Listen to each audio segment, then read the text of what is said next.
তো রামিসার বাসায় ছুটে গেলেন ধর্ষণের শিকার এই শিশু। উনি তো এক মাসের মধ্যে বিচারের প্রতিশ্রুতি দিলেন।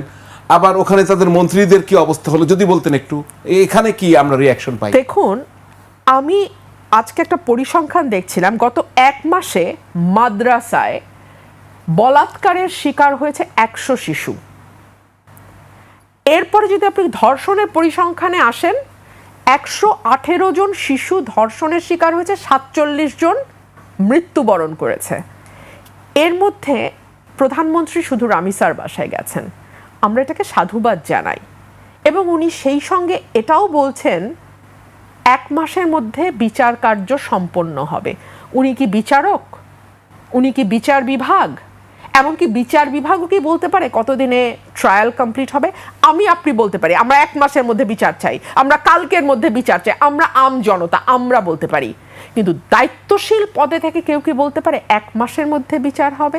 1 2 হলো, দেখুন এই যে রামিসার বাসায় যাওয়া, এটা ভালো ভালো নিশ্চয়ই ভালো, কিন্তু তাহলে সেই প্রধানমন্ত্রী, সেই স্বরাষ্ট্রমন্ত্রী এবং সেই আইনমন্ত্রীকে ভুয়া ভুয়া স্লোগান দিয়ে মানুষ ধাওয়া দিল কেন? রীতিমতো ধাওয়া, কারণ আমি দেখেছি তাদেরকে কর্ডন করে কোনো মতে গাড়িতে ঢোকানো হয়েছে। কেন কেন মানুষের মধ্যে এই ক্ষুব্ধতাটা কেন? এই জবাব তো এই সরকারকে বের করতে হবে। কারণ এর আগের সরকার 15 বছর 6 মাস সময় পেয়েছে, এই সরকার 5 মাস সময় পাবে কি না এটা নিয়ে তো ভয় লাগছে এখন। কারণ 3 মাস যেতে না যেতেই যেই সরকারের প্রধানকে ভুয়া ভুয়া শুনে গাড়িতে গিয়ে লুকাতে হয়, সেই সরকার আর কয় মাস চলতে পারবে এই দেশে? এটা তো একটা প্রশ্ন।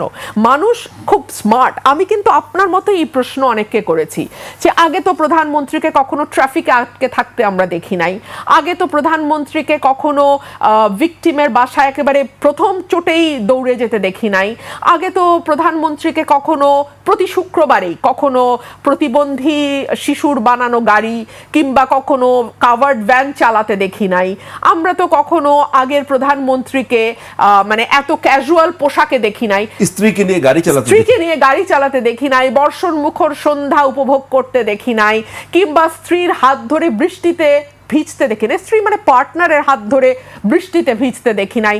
তাহলে এই প্রধানমন্ত্রীর উপর আপনাদের এত ক্ষুব্ধতা কেন? তাই তো আমারও সেই প্রশ্ন। মানুষ এক কথায় চট করে বলে ফেলে স্টান্টবাজি, কিন্তু আমরা ভালোই বুঝি।